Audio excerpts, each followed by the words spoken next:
Buat apa beli apartemen dengan uang yang sama? Sekarang masyarakat Indonesia sudah pintar bahwa yang tinggal di apartemen belum tentu orang kaya. Nah, lu ngedapetin konsep-konsep kayak gini, itu memang sifatnya instinktif atau memang konseptual? Lu kalau beli villa di Bali, The Links Golf Villa yang di Bali yang punya gue, lu itu sultan. Sorry, Bang Hotman, Anda punya properti di mana-mana, tapi Anda nggak punya di The Links Golf Villa. Anda belum sultan. Wow, not wall. Karena belakang gue lapangan golf, abis kolam renang lapangan golf. Orang-orang abis kolam renang tembok. Oh selamat siang bu, silakan duduk bu. Apa segala macam. Dia jelasin gitu, tanya ibu mau butuhnya apa? Saya mau numpang ke toilet. Gue cuma nomor 2 karena nomor 1 itu ya Tuhan lah. Jadi kalau ada orang bilang bahwa dia adalah konsultan nomor 1, ya dia dewa. Mendingan motivasi atau komisi, bro? Komisi itu adalah motivasi. Selesai itu, kuat tersakti abad ini. Komisi itu adalah motivasi.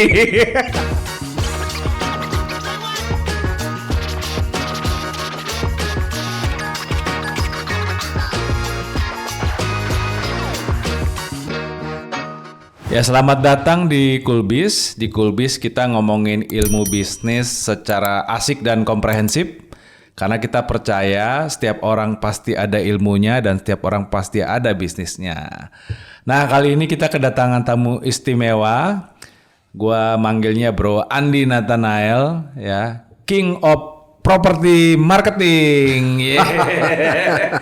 Bro, thank you bro udah datang bro. Thank you udah diundang bro. Sehat-sehat ya. Puji Tuhan. Puji Tuhan. Ya, bicara pemasaran properti ya. Ya, siapa yang nggak kenal Andi Nathanael? Banyak yang nggak kenal. Genzi nggak kenal. Beliau rajanya lah, bro. Jadi ya. Kan lu pernah jualan properti ya berapa? 1 triliun 10 jam ya? Iya. Itu gimana ceritanya tuh bro bisa 1 triliun dalam 10 jam itu? Ya waktu itu memang ada kecelakaan sih dalam hal ini. Itulah marketing itu kita harus lebih kreatif, harus selalu kreatif lah ya. Oke. Harus selalu on track di pemikirannya dia. Jadi waktu itu sebetulnya kita sudah punya strategi memasarin, tetapi ternyata kita begitu dilihat waktu itu kita jualan rumah di Jakarta Timur. Oh, oke. Boleh sebut produknya nggak? Boleh. Oke. Jakarta Garden City. Oh, oke. Gua waktu itu presidennya di situ, bro. Iya. Kemudian sudah kita siapin strateginya dan ternyata kita diserang sama apartemen. Oh, kondisi pas at that moment ya. At the moment kita tiba-tiba ada 3 produk apartemen launching. Oh, oke. Padahal materi udah siap semua, kita udah siap semua. Oh, segitunya. Ya, materi semua udah, promosi udah siap semua, udah siap tayang. Iya. Ya akhirnya kita merenung gitu. Ini kita nggak bisa pakai strategi yang lama nih. Oh gitu. Coba strategi, investasi. Dan ternyata sampai sekarang tuh masih gue pakai. Jadi konsumen itu harus jangan cuma disebut investasinya, tapi diajarin ada why-nya. Investasinya itu apa? Why-nya itu seperti apa? Oh, I see. Jadi waktu kita bilang itu bahwa ya ini investasi, tapi investasi itu seperti apa investasinya? Oh gitu. Ya akhirnya kan di marketing itu kan ada ilmu yang namanya marketing education kan. Oke, ya. Strategi marketing education. Ya kayak Oreo kan diajarin cara makannya apa gitu kan. Iya. Gue pakai tuh marketing education dengan kalimat adalah buat apa beli apartemen kalau dengan uang yang sama bisa beli rumah. Oh oke. Lu mainnya begitu. Ya. Jadi itu tagline-nya gue ganti dengan tagline seperti itu. Edukasinya seperti itu. Namun pada saat itu kan masyarakat tuh masih punya pemikiran kalau tinggal di apartemen. Indonesia ini kan sedikit anomali. Kalau tinggal di apartemen katanya dibilang orang kaya kan dulu. Berasa tuh. Ya, kalau punya apartemen tuh wah gitu kan. Ya. Nah jadi kita ya langsung tonjok aja gitu. Jadi dengan marketing education, buat apa beli apartemen dengan uang yang sama? Kemudian dijabarin. Kita punya tanah. Kita punya parkir langsung. Bisa ngeliat mobil, kalau kita lagi parkir bisa ngeliat mobil kita. Apartemen kan nggak bisa lihat mobil kita kan. Edukasinya sampai segitu? Iya. Oke. Itu. Jadi kita edukasi, kita apa segala macam. Ya, thanks God. Begitu kita launching, ekspektasi kita cuma satu klaster saat itu. Ternyata animonya satu klaster udah habis. Yang mau masih banyak. Kita buka klaster kedua. Habis dua klaster itu 555 unit. Yang nilainya total 1 triliun. 1 triliun itu. Begitu. Jadi begitulah kejadiannya, dan konsumen akhirnya beli rumah itu mengedukasi. Dan sekarang masyarakat Indonesia sudah pintar bahwa yang tinggal di apartemen belum tentu orang kaya. Orang yang tinggal di landed, daerahnya sama, landed pasti dia lebih kaya dong dibandingin dengan apartemen. Jadi kita sudah tidak anomali lagi lah. Udah Nah, jadi kembali lagi sampai sekarang tuh strategi itu masih gue pakai, bro. Buka rahasia dong nih. Strategi kita pakai untuk menjelaskan why gitu. Kenapa sih konsumen harus punya produk ini? Lu megang banget ya, the power of why itu. Why itu megang banget lu ya. Why dan wow. Why-nya kepegang, wow-nya di deliver ya. Yes. Harus why dan wow. Gitu. Kenapa lu harus beli produk gua? Ini nggak ada di kelas marketing nih. Kenapa lu harus beli produk gua? Gitu. Kita jelasin, dan produk gua adalah wow. Itu. Yang terakhir kita pegang di Bali juga sama, kita pakai itu. Gitu. Strateginya. Gitu. Kita jual villa di atas 8 miliar sampai 13 miliar. Ada sih yang 6 miliar, cuma itu 1 unit doang. Tapi kita average harga 8 sampai 13 miliar. Ya udah, kita pakai strategi why dan wow itu. Efektif? 1,5 bulan sold out. Begitu. Iya. Dan padahal kita tahu dong, orang udah beli villa di Bali. 8 sampai 13 miliar. Berarti bukan orang sembarangan dong. Pasti rumahnya di Jakarta atau di daerah tempat asal dia tinggal. Pasti dia sudah punya rumah yang lebih dari harga 8 miliar dong. Tanahnya ukuran cuma 200 meter. Tanah 200 meter, bangunan 145, kita jual 8 miliar. Sold out 1,5 bulan. Gitu. Kenapa? Karena kita memberikan konsep yang wow. Dan why? Kenapa lo harus beli? Nah, sekarang gue tanya sama lo, bro. Kalau lu beli properti di Bali, buat apa? Kenapa? Bukan buat apa, tapi kenapa lu? Why? Kenapa lu beli properti di Bali? Satu, ownership rumah kedua. Gue jadi punya rumah kedua nih. Yang kedua, berbicara tentang pertumbuhan aset. Gue punya tabungan investasi Jadi yang pertama adalah, orang kalau biasanya mau punya villa di Bali atau properti di Bali, pertama rekreasi, bro. Yang kedua investasi. Betul. Ada yang ketiga nih. Nah, yang paling powerful, gengsi.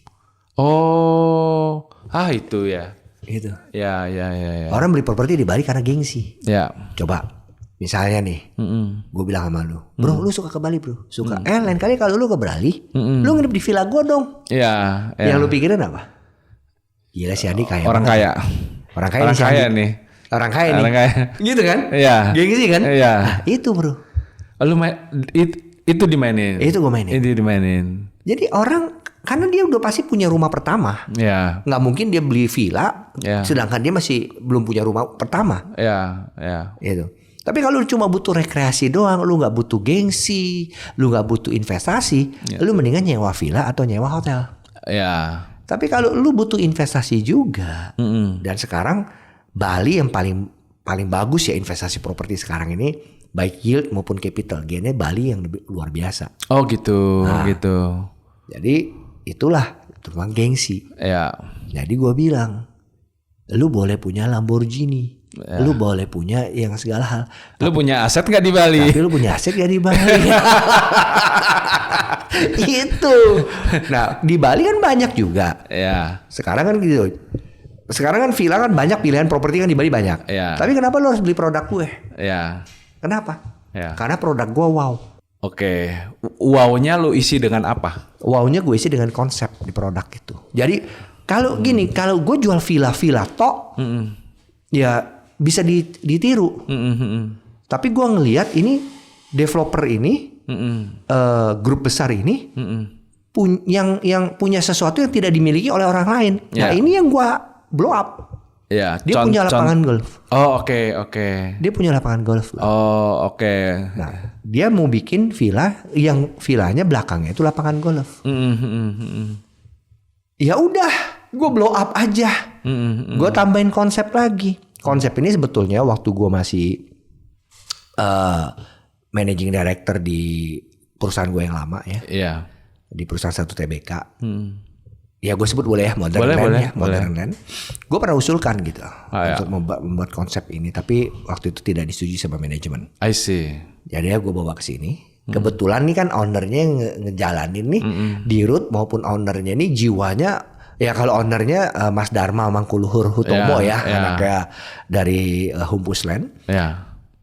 Visi misinya luar biasa. Ini anak walaupun kita tahu dia lahir di centong emas, tapi ini anak isinya luar biasa. Oh segitunya. Humble dan berisi, Bur. Wow. Umurnya masih muda, di bawah 30 tahun, baru 26, 27. Tapi begitu ngobrol sama dia, gila ini anak. Gue bilang, kayak gue pernah, ini anak seperti punya pengalaman puluhan tahun di properti. Dan gitu loh. Visi misinya jelas. Udah ngerti apa yang harus dilakukan ini anak muda nih. Gokil. Itu. Ya. Wah, ini gue bilang ini sukses besar ini orang. Ya. Itu. Dan Mas Dharma ini gue jadikan figur juga. Ya. Dan didukung sama Dirutnya juga yang wow, ini kayak nggak punya, kayak baterai itu selalu dicas 100% terus full terus tenaganya. Segitunya tuh. Nah, si Bu Pepi itu. Itu luar biasa. Jadi kolaborasinya, idenya gue bisa. Gue pengen buat satu ide yang yang belum pernah ada di Indonesia. Apa itu? Lu bisa kan sini kalau rumah lu belakangnya lapangan golf udah banyak dong. Iya. Tapi kalau lu bisa di pick up untuk main golf dari belakang rumah lu, itu luar biasa. Tapi itu juga udah ada. Bukan banyak, sudah ada. Lu bisa di pick up dari belakang rumah lu. Tapi lu bisa langsung main golf di belakang rumah lu, belum ada, Bro. Oh gitu. Lu kerjain itu. Gua kasih konsep itu. Jadi lu bisa langsung di pick up sama caddy. Jadi rumah lu jadi clubhouse lu. Iya, betul. Apalagi gue bilang lu, bro, main golf yuk di Bali di villa gue. Lu langsung bilang, gila nih, si Andi kaya bener punya villa, belakangnya lapangan golf. Kelasnya beda. Terus, oke, jam berapa kita berangkat? Ya, kita tiaf jam 8. Nanti jam 7 kumpul aja di villa gua. Wih, di villa lu. Ya, lu mau makan apa? Nah, itu sampai F&B-nya kita siapin. Jadi lu kalau mau makan nih, bro. Pagi nih. Kan kita biasanya kalau golf kan pagi-pagi makan dulu di restorannya. Ini makannya langsung di prepare di villa lu. Di belakang kolam renang lu. Temen lu apa nggak tambah gila banget. Nah, oke, bro. Ini gue lihat kan kita agak belok kanan dikit nih.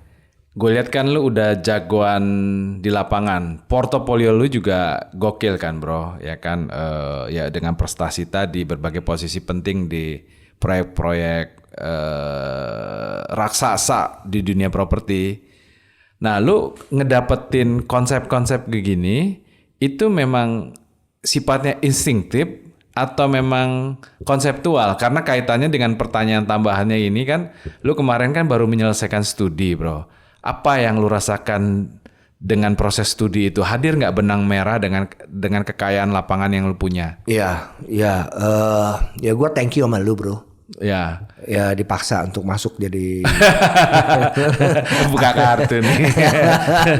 Ambil kuliah S2, ambil master, padahal dulu gue udah gak pernah kepikiran mau ambil S2 ya. Dan lulus cum laude lagi. Gue aja tesis gue C, bro. Gila. Jadi sangat berguna sekali. Oke. Ya, dengan kuliah di Untar itu ambil Master Perencanaan Wilayah Kota ya. Ya. Cuma gelarnya aja rada jadi gue bilang gitu waktu sama kaprodinya kan, gue bilang gue nggak mau 2 kali ambil kuliah ini S2-nya. Kenapa? Nanti MPWKWK gue bilang. WKWK. Karena gue punya magister itu, master gue adalah MPWK. Ya. Master Perencanaan Wilayah dan Kota. Gitu. Jadi ya kan jadi nggak enak. Kalau dulu kan masih pakai MT Ya. Master Teknik kan. Gitu. Terus ada lagi MP kan, Master Planning. Nah, kemudian sekarang MPWK. Untar. Tapi so far MPWK Untar, kalau gua ketemu sama teman-teman yang lain ya dari kampus yang lain gitu ya. Memang beda pendekatannya. Oh begitu. Ya, pendekatannya. Jadi ada satu arsitek senior, gue paksa juga suruh masuk ke MPWK karena gue ledekin sama dia. Iya. Gue bilang lu jago bikin site plan, tapi lu belum tentu bisa tanda tangan site plan. Gue bilang. Iya. Ya kan, karena lu baru arsitek. Kalau gue udah perencanaan wilayah kota, gue punya sertifikasi. Gue kalau gue ikut sertifikasi, gue lebih cepet dapet dibandingin lu. Gue bilang gitu. Akhirnya dia termotivasi, dia masuk nih. Begitu lu masuk, langsung dia kaget, dia telepon ke gue, bro. Ngap. Ini kok banyak ekonominya, banyak marketingnya, banyak strateginya, banyak apa segala macam. Gambarnya dikit lah. Perencanaan wilayah kota kan kita merencanakan wilayah kota. Jadi beda, kita bilang kalau di Untar ya inilah MPWK-nya apa segala macam. Gila, saya nggak pernah ngitung namanya bagaimana caranya NPV, IRR, cash flow, kata dia. Ini kok saya dapat ini semua, kata dia. Nah, ya jalanin aja. Gitu. Ya, so far ilmu itu dapat. Tapi kalau gua ngeliat produk begini, bro. Pertama, kalau ada tanah atau produk yang dikasih ke gue lihat potensi daripada produk itu dulu. Oke, caranya? Melihat aja kita scanning ya, dia punya wilayah, kira-kira apa sih potensinya, dan apa sih yang bisa kita bangun di sini. Gitu. Yang kedua, marketing selalu gue pegang ya perkataan dari guru marketing kita lah ya, Pak Hermawan Kartajaya. Gue selalu ingat karena itu seminar pertama gue ikut beliau. Marketing is different. Marketing is differentiation. Is about differentiation. Itu. Jadi harus selalu berbeda. Oh, lu pegang itu ya? Itu gue pegang. Jadi yang pertama kita ngeliat potensi daripada proyek itu sendiri, kemudian kita bikin perbedaannya di antara proyek-proyek yang lain. Jadi kita ciptakan why-nya itu. Makanya gue bilang, lu kalau beli villa di Bali, The Links Golf Villa yang di Bali yang punya gue, lu itu sultan. Sampai gue bilang, sorry Bang Hotman, Anda punya properti di mana-mana, tapi Anda nggak punya di The Links Golf Villa. Anda belum sultan. Segitunya. Iya, karena kalau mau jadi sultan, bro, lu kalau punya di The Links, lu seakan-akan punya lapangan golf. Oh itu, citra itu citra itu yang gue angkat. Jadi potensi itu yang gue angkat. Kan banyak orang bilang di Bali, oh beli view laut. Cuma laut cuma dilihat, nggak bisa dinikmatin. Itu. Kalau ini lu bisa lihat, lu bisa nikmatin. Dan lu punya gengsi. Kenapa? Kalau gue mau bikin villa yang belakangnya cuma wall, tembok, wall aja, kasih view laut, dimanapun lokasi di Bali gue bisa cari. Tapi kalau lu mau villa di belakang lapangan golf, mau bikin lapangan golf aja udah berapa ratus miliar, bro. Manfaatin itu ya. Iya. Gua angkat itu. Ya thanks God ya. Puji Tuhan, animo masyarakatnya luar biasa. Penjualannya luar biasa. Nah ini sekarang kita lagi masarin tahap 2. Oh tahap 2-nya ya. Tahap 2-nya kita bikin lagi yang lebih mewah, lebih tinggi ya. Tadi yang tahap 1-2 lantai, sekarang kita bikin 3 lantai. Nah, oke, bro. Kalau di mata lu gimana sih, bro? Step by stepnya bikin perencanaan marketing yang mantep? Lu biasanya ngelakuinnya Iya, gimana? yang pertama yang pasti tadi yang gue bilang bahwa gue ngeliat potensi dari lokasi dulu. Lokasinya ya. Ya potensinya gue gali.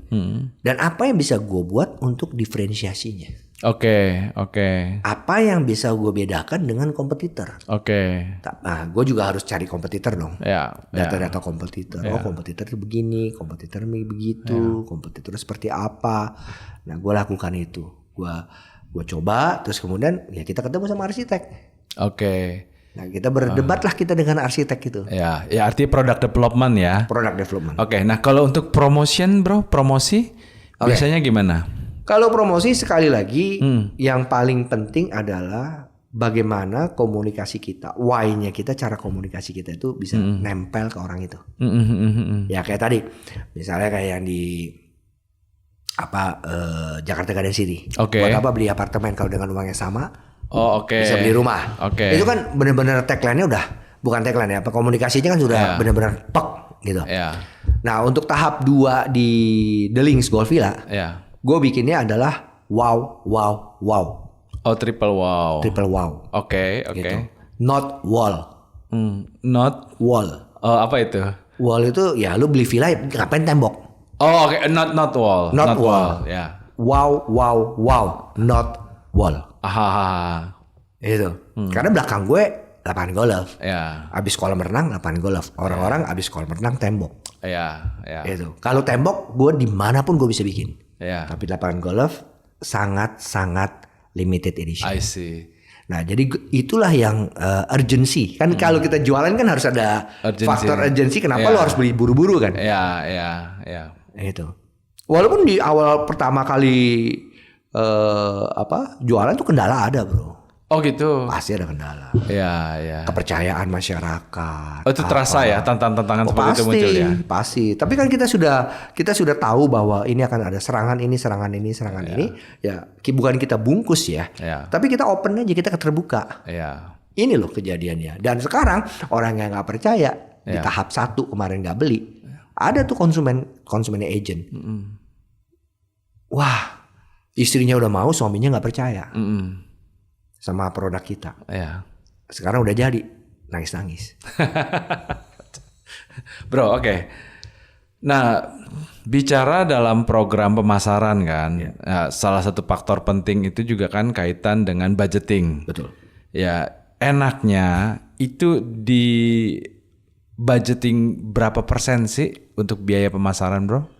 Oke, kalau di Jakarta sebetulnya ya 5% sih sebetulnya bisa masuk bro. 5%? Ya jadi. Oh bukan 2%? Kan itu kan komisi 3%.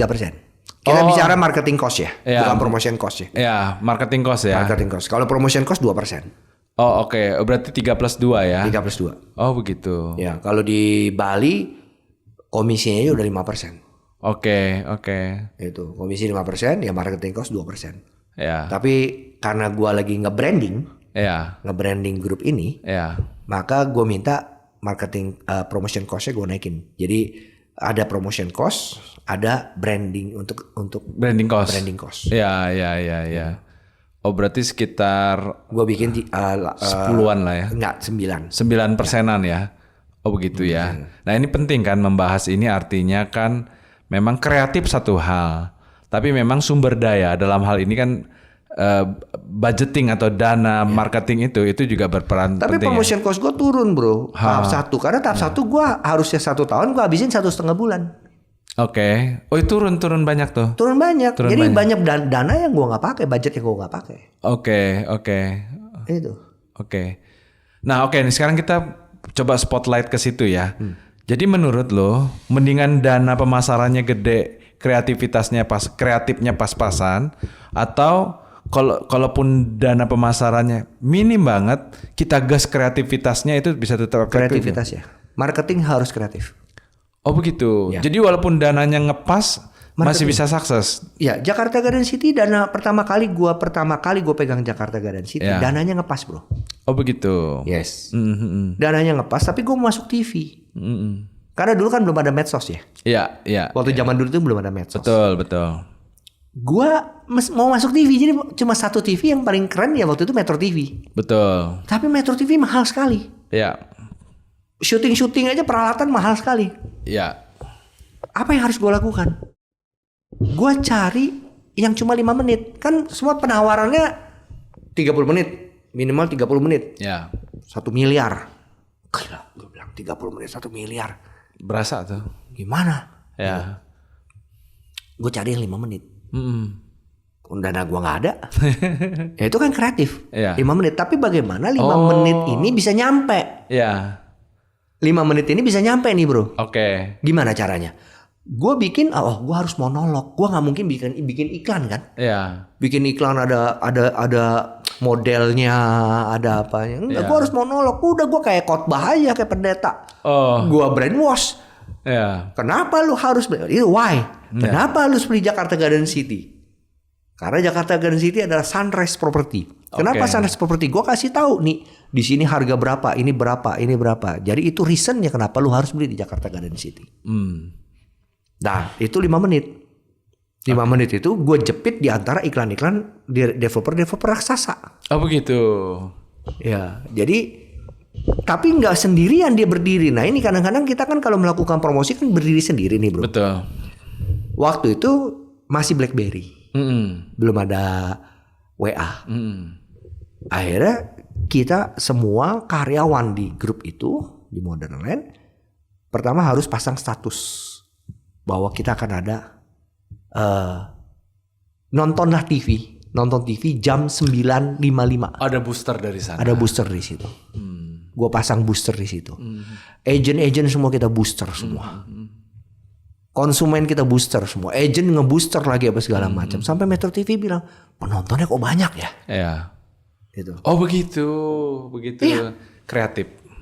Itu kita harus booster karena gue gak punya dana bro. Dan sekarang banyak orang yang punya dana dikasih nonton udah gak diingetin. Karena kita juga kadang-kadang lupa kan mau nonton kan. Iya. Tapi kalau ini diingetin dan itu lo tau gak gue booster itu sampai 5 menit sebelum tayang itu masih jalan terus broadcastnya. Iya. Gitu. Ya penonton beliau ini nih gue jadi teringat manusia yang tenaganya gak ada habisnya. Lu inget kan pas COVID kan berapa penonton kita 9.000 ya? 9.000 tuh yang rame-rame tuh. Kerjaan dia nih. itu benar-benar pertama kali loh. Kita ngadain Zoominar. Zoominar. Itu kita doang loh. Iya, pertama kali tuh. Pionir. Iya. Dulu ya, ini penonton ya. Jadi waktu itu saya kan nggak bisa di rumah nih sendiri. Di rumah tuh pusing. Saya proyek isengnya dia lah sebenarnya. Isengnya aja kayak begitu tuh. Jadi, waduh, gimana ya gitu. Terus dia sakit nih, tapi bukan COVID. Bukan COVID. Oh iya, gue sakit. Lu sakit tuh awal-awal tuh. Terus gue telepon ada satu teman gue. Lu ngapain? Gue lagi makan. Gue juga makan. Kita Zoom yuk. Nah dia waktu itu Zoom tuh orang belum ada yang tahu bro. Gue udah pakai Zoom sebelum Sebelum heboh di era COVID. Era COVID pandemi gue udah pakai Zoom. Waktu itu gue meeting sama orang Hong Kong. Itu. Gue udah pakai Zoom waktu itu. Nah jadi gue bilang sama dia kita pakai Zoom yuk. Wah enggak lah gini.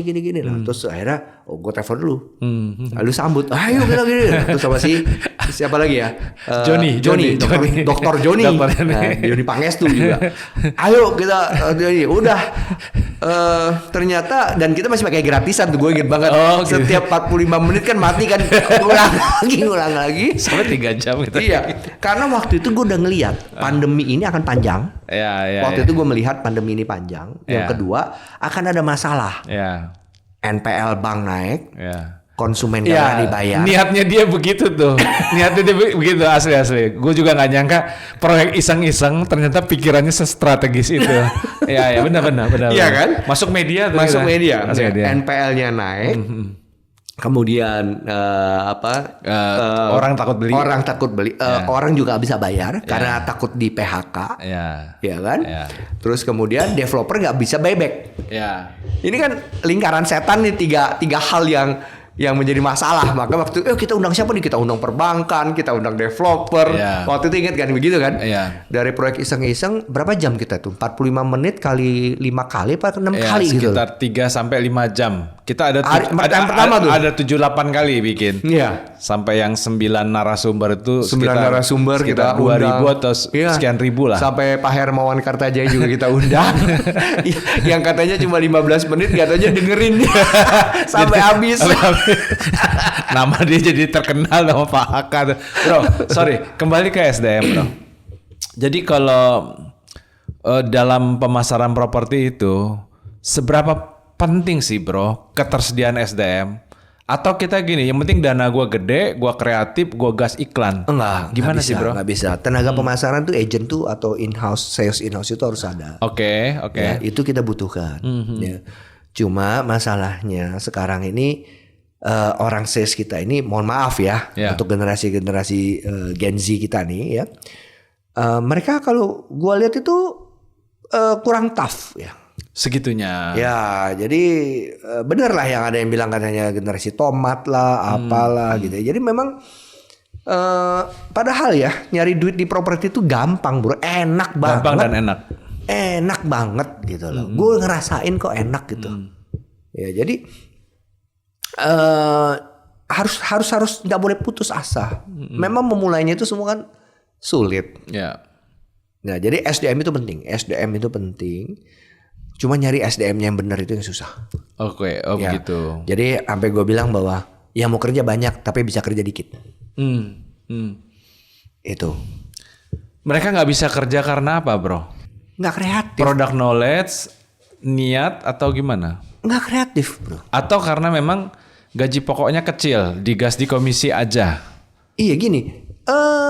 SDM itu yang kita pentingin itu dia bisa jualan kan. Betul. Nah, tapi kadang-kadang kita kan mau jualan. Contohnya nih kemarin ya gue didatengin nih sama satu orang temen gue.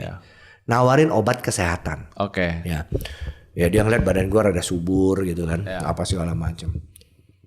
Ini untuk mengurangi, untuk menguruskan gini. Harganya juga cukup mahal, bro. Oke. Ya. Gue udah tertarik nih. Tapi terus dia bilang, lu ada bawaan apa nggak, penyakit apa segala macam? Oh iya, gue ada. Gue bilang gitu. Oh, lu harus tambahin lagi, ini harganya kurang lebih sama. Jadi gue harus bayar 2 kali lipat. Tadinya gue udah mau yang ini, ditawarin ini, dan dia maksa untuk ngambil 2 produk ini gitu. Paketan ini, lu harus ini sama ini. Dalam hati gue, lu berarti ngelihat gue bukan ngeliat temen yang mau bikin gue sehat. Lu mau jualan? Lu nggak bisa ngasih solusi ke gue. Tapi kalau gue jadi dia, gue akan tawarkan, lu yang pertama aja dulu nih, badan lu terlalu subur nih, lu kurusin dikit ya. Lu coba dulu deh. Ini obat, ini bukan obat sih ya. Dia bukan obat, tapi dia kayak suplemen ya. Dengan suplemen lu 3 bulan. Lu udah bisa ngerasain 1 bulan 2 bulan. Tadi kalau 1 bulan 2 bulan udah oke, lu boleh nih tambahin yang ini. Itu gue pasti beli, bro. Tapi tiba-tiba gue udah langsung harus begini. Oh my goodness. Cegar dibebanin. Itu sales kadang-kadang kan begitu. Yang gue butuh seorang sales SDM. SDM gue bukan orang yang banyak, yang pintar ngomong. Yang banyak ngomong. Yang gue butuh adalah orang yang pintar ngomong, bro. Oh, oke. Gimana bedanya? Kalau banyak ngomong belum apa-apa, dia ngomong. Ya. Tapi kalau pintar ngomong, dia tahu kapan dia harus berhenti, kapan dia harus nanya. Kapan harus nanya. Kalau dia nerangin terus kemudian konsumennya tiba-tiba orang datang ke kantor marketing. Oh, selamat siang Bu, silakan duduk Bu. Apa segala macam, dia jelasin gitu, tanya, Ibu mau butuhnya apa? Saya mau numpang ke toilet. Viral nih 1 juta. 1 juta view nih. Tapi asli. Datang ini apa, area bermain, mall. Ibu kebutuhannya apa? Saya mau ke toilet. Kan kantor pemasaran di site kan bagus-bagus. Kan makanya itu dia harus tahu kapan. Itu makanya kan banyak teori-teori kan. Tapi gue bilang teori itu juga benar. Misalnya ada pertanyaan terbuka, kapan harus pertanyaan terbuka, kapan harus pertanyaan tertutup. Bro, sorry, gue jadi kepikiran jahil nih. Lu percaya insting atau konsep, bro? Dua-duanya. Oh gitu, lu bisa melihat perkawinan di antaranya ya? Dua-duanya. Ya, soalnya sepanjang gue kenal lu, juga termasuk pada perbincangan kita pada hari ini kan, banyak banget kan konsep-konsep itu yang muncul tanda petik yang dari lu banget nih. Jadi memang gue melihat itu dari pengalaman lo, dari insting lo untuk kayak tadi kan, why wow tadi kan. Gue baru dengar. Cuma gue harus akui banyak juga, gue kan konsultan juga ya, banyak developer juga mau pakai gue karena dia mengharapkan itu dari yang tidak dia bisa jualan. Oke. Tiba-tiba dengan menggunakan gue, dia bisa jualan. Sorry man, gue nggak punya magic stick yang simsalabim abakadabra lu gue bisa rubah semuanya, nggak bisa begitu. Gokil lu berani. Ya terus? Iya. Lu kalau memang mau kita benerin apa segala macam. Ya kan namanya orang sakit kan bukan berarti ke dokter dokter larang makan pedas ya. Lu nggak boleh minum es karena lu batuk, lu nggak boleh makan pedas, tapi lu tetap makan pedas. Dokter juga nggak bisa nyembuhin, yang di sana dokternya kan. Ya. Itu. Padahal dia kalau ngikutin gitu kan kita harus lihat dulu penyakitnya apa, diperbaiki. Ya harus ada step by step. Jadi jangan lompat-lompat. Bukan pendekatan simsalabim. Bukan pendekatan simsalabim. Lu kalau pakai gue terus lu pendekatan simsalabim. Sorry. Lu cari yang lebih pintar daripada gue. Karena gue cuma nomor 2, lu harus cari nomor 1. Teman-teman, Bro Andi ini teman ngobrol saya. Jadi saya juga amazed ya melihat konsultan sejujur ini. Berkali-kali kalau ngobrolin tentang proyek properti yang sakit, apapun isi kalimat beliau, intinya yang saya dapetin adalah kalau proyek Anda sakit, dudukan kembali ke fundamentalnya. Nah, agak beda karena kadang-kadang kan kalau kita di dunia kekonsultanan ini kadang-kadang kan datang sebagai tukang sulap. Apapun problemmu di tangan saya beres. Beliau modelnya nggak gitu. Kalau ketemu konsumen dia tantang balik, bersedia nggak berproses secara benar dari awal. Betul, jangan tiba-tiba mau ujuk-ujuk nggak melakukan apa-apa. Lu nggak benerin proyek lu nggak benerin apa segala macam. Proyek lu gue lihat ada yang salah di sini. Misalnya penataan lingkungan deh gitu. Terus kemudian atau lu punya sudah old fashion, ada produk, ada developer baru di sekeliling lu, kompetitor lu nggak ngelihat itu. Begitu. Kita sarankan untuk ngerubah, untuk ini, untuk itu. Tapi maunya instan, nggak bisa. Sorry, kalau lu minta instan, lu cari yang orang nomor 1. Karena gue nggak pernah nomor 1, gue cuma nomor 2 bro. Filosofinya kenapa begitu? Ya, gue tuh gue cuma nomor 2 karena nomor 1 itu ya Tuhan lah. Jadi kalau ada orang bilang bahwa dia adalah konsultan nomor 1, ya dia dewa. Gue belum sampai dewa, gue masih manusia. ya artinya secanggih-canggihnya kita tetap menundukkan diri ya dalam kekuatan beliau. Bro, bicara proyek macet bro, menurut lu bro, misalnya 3 hal penyakitnya proyek macet itu apa sih bro? Maksudnya proyek macet seret jualan. Ya, yang pertama seret jualan karena nggak match antara keinginan pasar sama apa yang disajikan ke pasar. Oh begitu. Begitu. Jadi dari sisi produk, ya, termasuk dari sisi harga, ya, yang sebetulnya hal itulah yang kita sorotin dulu. Ya, match nggak nih sama keinginan pasar. Contoh, ada satu developer lokasinya bagus banget di daerah selatan Jakarta lah ya. Terus kemudian mendekati Bogor situ. Lokasinya bagus. Waktu dia tunjukin ke gue, gambarnya teman kan. Ya kalau teman kan asal kasih kopi aja kita ngomong kan. Kasih kopi aja kita ngomong. Bro ini gimana? Lu mau jual berapa nih harga? Wah ini lokasi bagus bro. Jadi gue gak bisa jual murah-murah. Gue jual 1,5 miliar. Oke. Gue liatin berapa kamar. Ada 2 kamar. Gue liatin bentuk layoutnya sih lumayan bagus bro. Banyak bukaan gitu ya. Begitu gue lantai kedua, gue liat di lantai 2-nya gambarnya, gue liat ini 2 kamar. Tapi kamar mandinya nggak ada yang ensuite. Jadi kamar mandi utama, kamar mandi dengan kamar 2 kamar dengan kamar mandi 1 sharing. Oh sharing. Bukan ensuite, tapi sharing. Gue bilang sama dia, lu jual 1,5 miliar dengan ini nggak match sama market lo. Iya betul. Kenapa? Gue bilang oke, 1 orang yang punya yang bisa mampu beli 1,5 miliar kalau dia KPR berarti dia punya angsuran 1 bulan minimal 15 juta sampai 20 juta tergantung tahunnya. Betul. Tentang tahunnya. Tapi kita anggap aja 15 Common juta. Segitulah, 1%. 15 juta. Kalau dia 15 juta, Berarti dia minimal punya penghasilan kalau sebetulnya aturan Bank Indonesia kan 3 kali. Sepertiga. Iya kan, dikali 3. Kali 3. Tapi kalau kita kali 3, bank biasanya kali 2 juga kali 2,5 mau. Oke lah. Kita anggapnya kali 2. Ya. Berarti dia punya penghasilan 30 juta. Pertanyaan gua adalah, orang kalau punya penghasilan 30 juta, jabatan dia apa di perusahaan? Ngetrisnya bisa sampai segitu ya. Jabatan lu apa di perusahaan? Ya.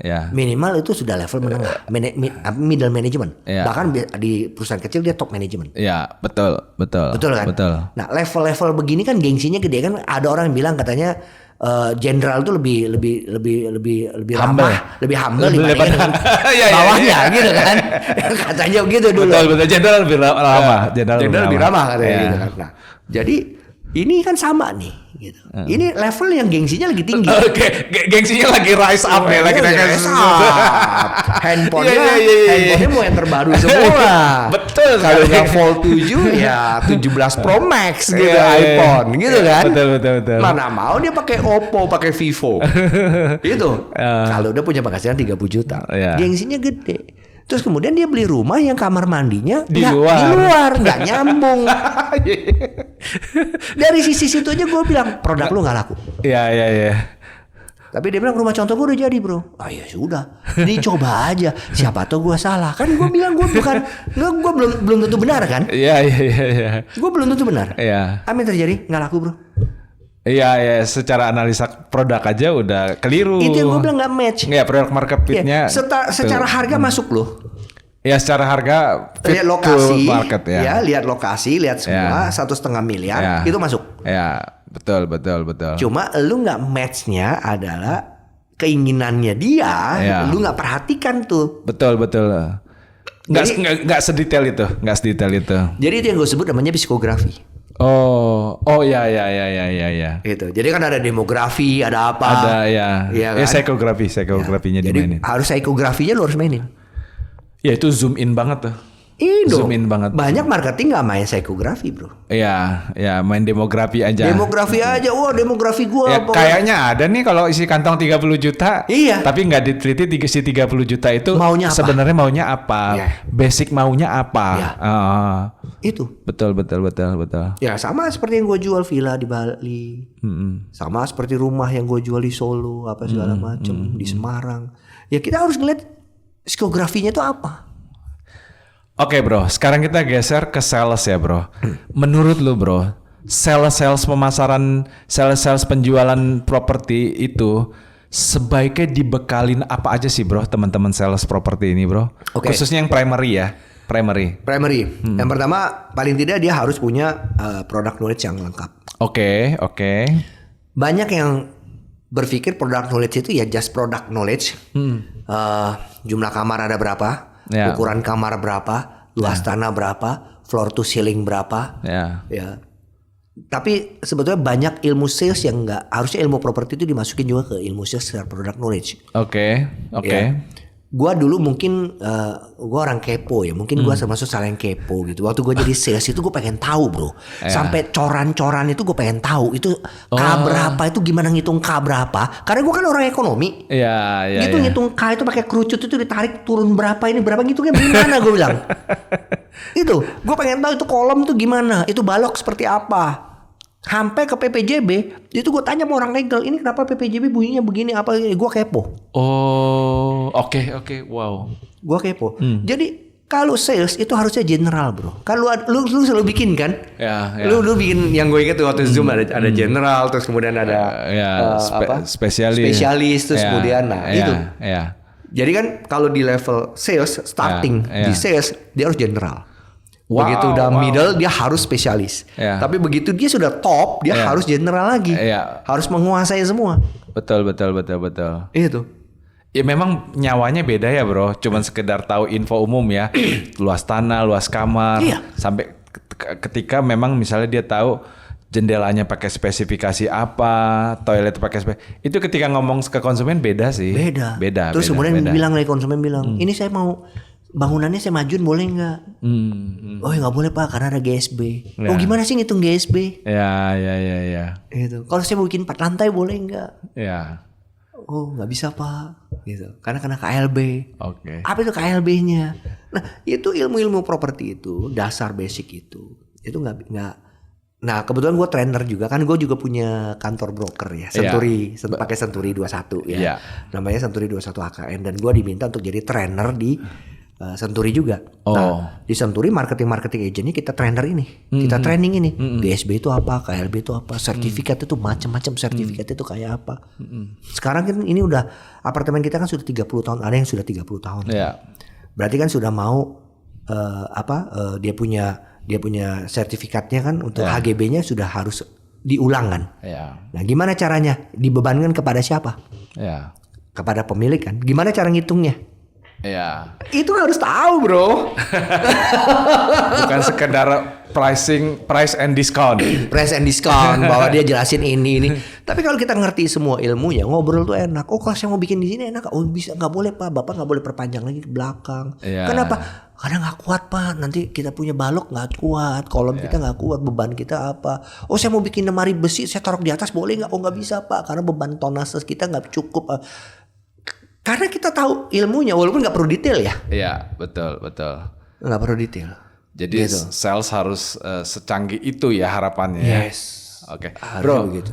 Lu kan udah sibuk nih jadi konsultan, terus juga udah sering banget lah megang project-project primary. Iya. Terus kenapa masih buka kantor broker, bro? Emang ada waktu, ada tenaga, bro? Ada cuannya, bro? Asli itu dari pertanyaan 5 tahun lalu dan gue tanyain lagi detik ini. Capek loh. Kalau menurut saya ya, mari kita tanya ke beliau nih. Oke. Gua paling nggak mau kalau gak ada cuan. Ya, harus ada cuan. Ya. Walaupun terpaksa gue harus ngulang ya, harus back to zero. Karena kantor gue tadinya kan di Peak ya, daerah Peak ya. Kita sewa di sana tapi sewanya tinggi sekali, jadi nggak nutup dari cost sama kita punya income. Jadi akhirnya gue putuskan untuk pindah ke Tangerang ya, dengan biaya yang lebih murah karena kebetulan ada punya sendiri di situ. Jadi kita pakailah di situ. Nah. Apa namanya ya, tapi marketing gue kabur semua.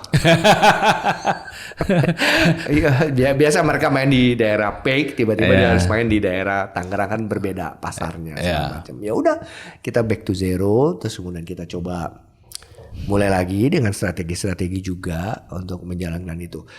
Dan sebetulnya kalau kita mau terjun di perusahaan di properti ya, di properti, jadi broker aja dulu. Oh begitu.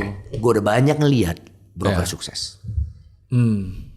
Sukses dalam artian pencapaian penghasilan finansialnya. Oh begitu. Gue udah ngelihat gila. Gitu bro.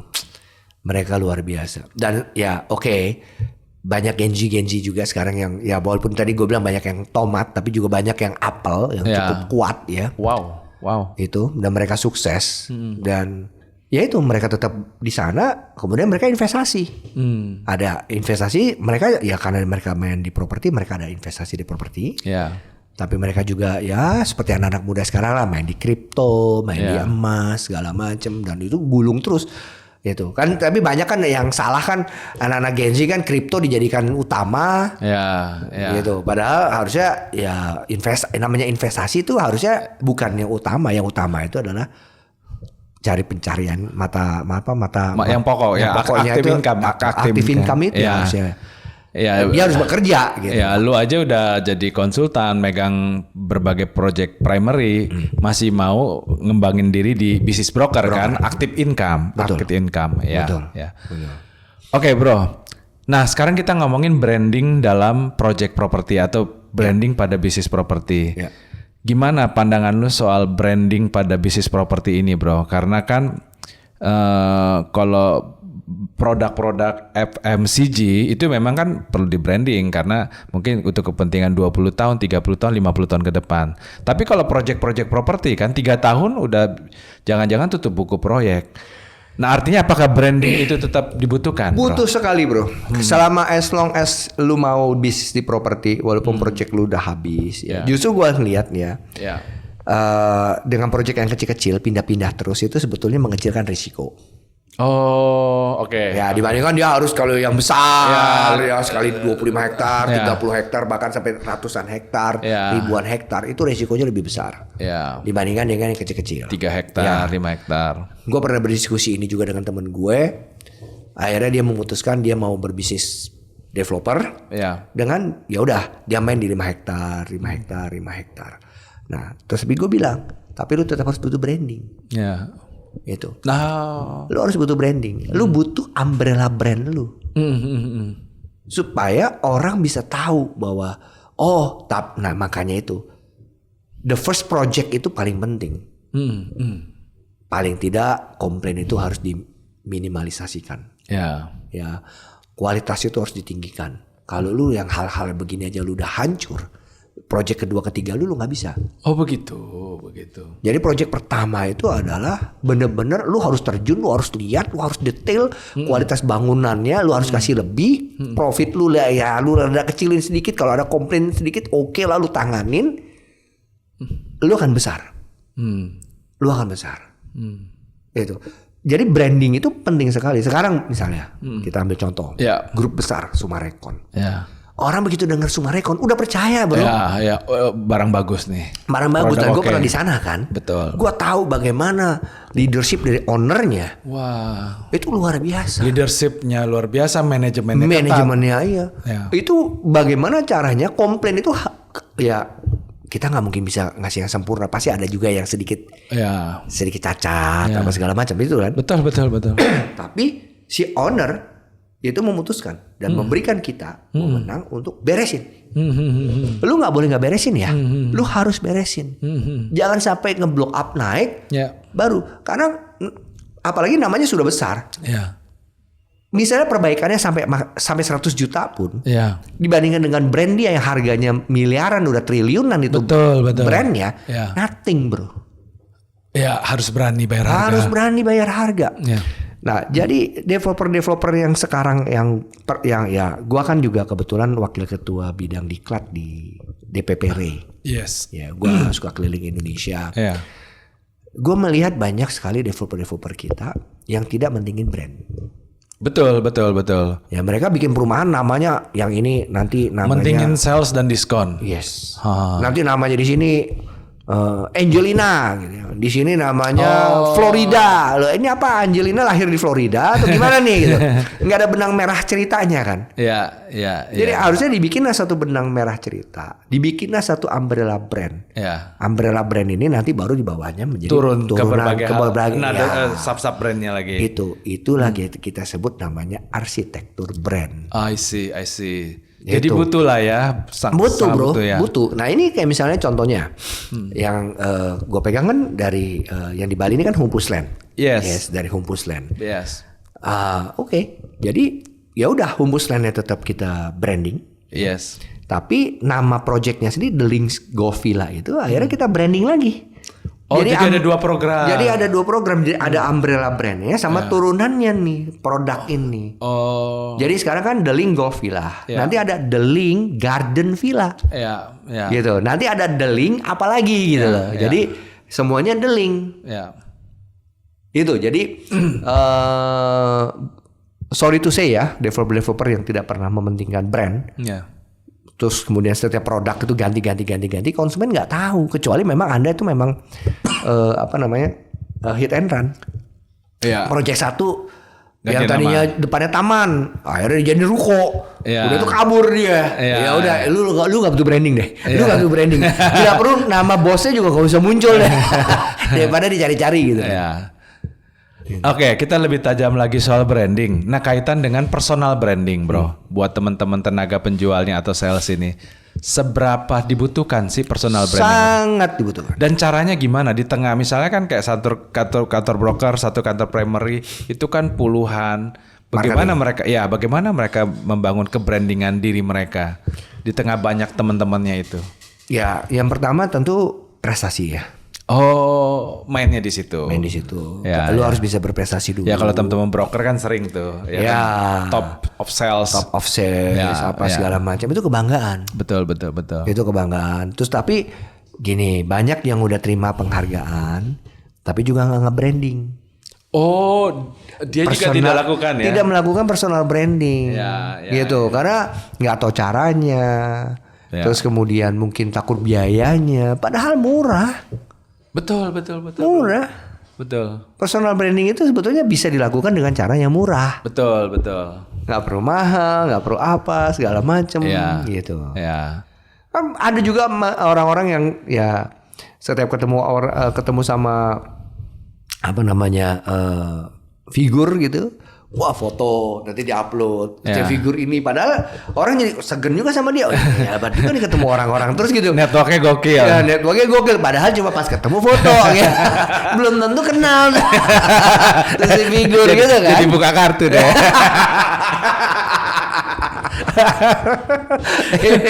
Ya, ketemu presiden, udah siap lebaran aja, open house, salaman, foto.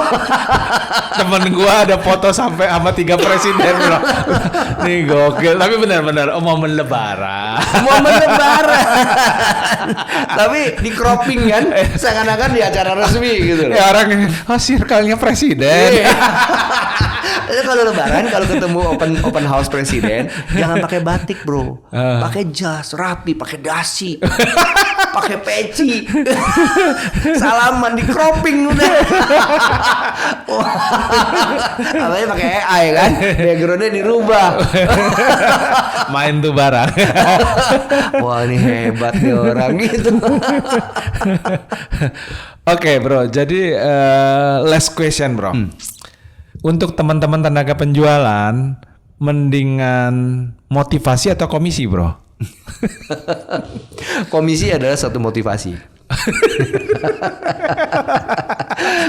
Selesai itu barang. Komisi itu adalah motivasi.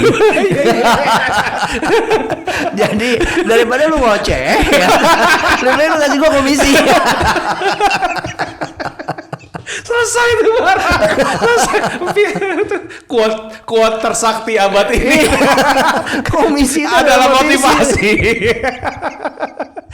Gini bro ya, gue sendiri ngalamin pribadi. Kita misalnya diundang, kita menghadiri motivator top gitu ya. Dia bicara gitu. Di hari saat itu semangat kita luar biasa. Tapi keluar pintu ruangan itu turun 50% bro. Terasa ya. Terasa. Besok pagi begitu kita ngadepin kenyataan turun lagi. Besok pagi kita bangun lupa. Nah, tapi kalau komisi inget terus.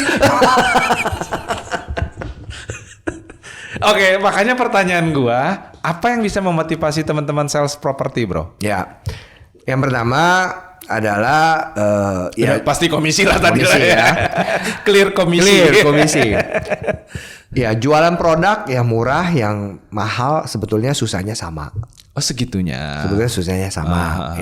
Lu harus sama-sama jelasin, lu sama-sama harus nganterin konsumen, lu harus sama-sama servis mereka gitu kan, baru dapat komisi. Itu ya. Tapi ya kita nggak boleh cari-cari. Oh saya mau jualan yang besar-besar aja. Saya mau cari yang murah-murah aja, jualan murah-murah aja, gitu ya. Kecuali lu sudah benar-benar sudah top agent. Karena gue udah ngelihat beberapa top agent itu kalau di bawah 1 miliar mereka udah nggak mau handle. Karena top agent. Karena dia top agent. Jadi dia bilang, gue menghandle produk-produk yang di atas 10 miliar, 20 miliar. Dia komisi dia juga tentu dia kali persentasenya ya kan. Wow efeknya dapat lah. Ya, itu kan matematika gampang kan. Anggap aja let's say 2%, 3% komisi kan. Komisi ini kan rata 2%, 3%. Anggap aja 2%. Ya, untuk biasanya secondary 2%, kalau primary 3%. Jadi kalau 20 miliar lu aja kali 3%. Karena menurut mereka yang sudah top ini, mau rumah yang murah sama rumah yang mahal sama susahnya. Betul. Cara jualannya sama-sama susah. Betul. Gitu. Jadi itulah kenapa si agent top agent. Tapi ya sekali lagi gue bilang, kita belajar dari kecil lah. Oke. Ya belajar dari kecil. Jangan nolak rezeki. Itu. Mau ada yang sewa itu murah sekali bro. Betul, jauh lebih kecil lagi. Jauh lebih kecil. Marketing gue pernah dapat cuma 300.000. Ya. Cuma dapat 300.000 bro. Gitu. Karena rumah kecil. Ya, tapi sewa murah sekali. Gitu. Cuma 300.000. Gue bilang ya nggak apa-apa, itu motivasi. Bagaimana 300.000 kamu ini menjadi 3 miliar? Ya. Itu kan. Ya. Bukan terus kamu kumpulin 300.000 terus kemudian dikali supaya dapat bisa jadi 3 miliar dikali 1.000 gitu kan. Bukan Bukan kali begitu kali 100, tapi ya. gimana caranya kamu mencari peluang-peluang untuk bisa menjual yang mahal. Ya. Gitu. Ya, karena udah dapat winning mentality-nya kan dari 300.000 tadi. Yes. Lu tau nggak yang tadi gue bilang produk di Bali gue, The Links Golf Villa. Lu kalau bisa jualan di tempat di Links Golf Villa, komisinya berapa? Berapa bro? 500 juta minimal. Berapa? 500 juta. Oh komisinya? Komisinya. Wow. Komisinya 5 juta bro gue kasih. Komisinya 5%. Karena harganya kan rata-rata 8 sampai 13 miliar. Gue ambil 10 miliar rata-rata. Ya. Itu 500 juta. Closing fee-nya 25 juta. Iya. Jadi lu baru bayar, orang baru bayar 50 juta DP aja. Lu dapat 25 juta. Gila nggak? Iya. Itu. Nah, cuma yang penting asal terus kemudian untuk mendapat komisi kita harus tahu dong. Ini marketnya mau kemana? Siapa yang gua tuju nih konsumennya? Ya. Itu. Ya. Ada satu developer lagi, gue bilang produk lu gagal. Waktu dia ngomong sama gue, produk lu nggak bisa laku. Kenapa? Gue cuma kasih kata kunci. Ya. Orang yang mau nggak mampu, orang yang mampu nggak mau. I see. Itu nggak matching lagi kan? Ya. Nah, salesnya bingung pasti. Orang lu aja sebagai developernya bingung, apalagi salesnya. Ya. Market gue harus kemana? Market gue mau kemana? Itu bro. Nah, jadi seorang sales harus tahu juga nih, ini harga segini, gue marketnya kemana? Ya. Siapa yang gue tuju? Harus clear di sana. Harus clear di sana. Jadi lu nggak usah buang-buang waktu, nggak seperti lu ya susah banget gitu ya. Ya. Buang garam di laut, nggak? Buang garam di laut. Ya. Jangan gitu.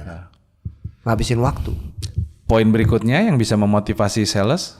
Poin berikutnya motivasi sales, selain lu harus sudah tahu nih Product knowledge keren, lu harus tahu target marketnya. Oke. Ya lu harus bersedia berkorban waktu dan uang lu. Oh gitu. Iya, nggak ada bro yang sekarang lu mau jadi sales sukses nggak pakai modal. Oke, aku pengen tajam di situ. Untuk bisa menciptakan satu closingan, itu kita mesti prospek ke berapa orang, bro? Dulu ada ilmu dari waktu gua pernah jadi sales, gua pernah punya manajer dari Singapura. Ya. Selalu bicara bahwa lu kalau mau closing 1, lu harus punya prospek 100. Oke. Gitu. Dan itu sampai sekarang gua pakai. Oh begitu. Yes. Jadi kesimpulannya kerja keras lah ya. Kerja keras. Lu gimana bisa jalan kalau lu nggak punya prospek? Gimana lu nggak punya leads? Nah, gimana caranya punya prospek? Marketing gua selalu gua katakan begini. Bukan mengecilkan profesi daripada tukang bakso. Tapi keberanian daripada tukang bakso yang harus kita perhatikan. Ya. Penghasilan tukang bakso 1 hari sama lu kalau closing 1 hari gedean mana? Gue bilang. Oke. Pasti gede di properti kan bro? Banget. Gitu kan? Secara income, secara profit ya. Ya bukan secara revenue. Tukang bakso yang gerobak tuh keliling tuh. Tapi dia mau dagang besok, mau start dagang besok, dia beli gerobak gak? Ya beli. Beli dandang gak? Ya beli. Itu alatnya. Oh dulu. Ya. Lu beli, terus kemudian dia beli daging-daging gak? Ya. Beli bumbu-bumbu gak? Ya. Beli terigu gak? Ya. Terus kemudian dia ngegulung dagingnya, dia jadiin bakso. Ya. Baksonya berapa banyak dia harus? Ya. Dia yakin gak ini hari berapa habis? Ya. Bakso dia bisa terjual. Ya. Iya kan? Ya. Kemudian dia keliling. Tapi kalau tukang bakso yang sukses, dia tahu dia harus keliling kemana. Ya. Oh kalau siang-siang ini gue dekat perkantoran nih. Ya. Bakso gue enak, orang-orang kantor bisa beli sama gue. Ya. Sorean dikit nih, gue ke perumahan nih. Ya. Karena orang-orang perumahan, Ya. gitu. Jangan dibalik kan. Siang dia ke perumahan, sore di perkantoran misalnya begitu. Kan berarti tahu nih target marketnya ke siapa. Ya. Tapi yang pertama kan modal dulu dia keluar. Ya. Nah lu mau jadi sales lu kagak punya modal, lu kagak mau modal.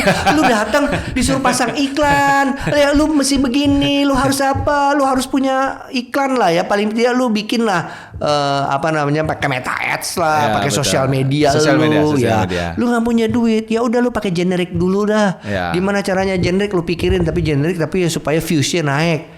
Ya supaya lu bisa dapat leads. Tapi kalau lu nggak pernah melakukan apa-apa, lu cuma jadi sales terus kemudian ya cuma melakukan hal yang tadi gue bilang. Ya. Kalah sama orang yang mau dagang, tukang bakso yang mau dagang.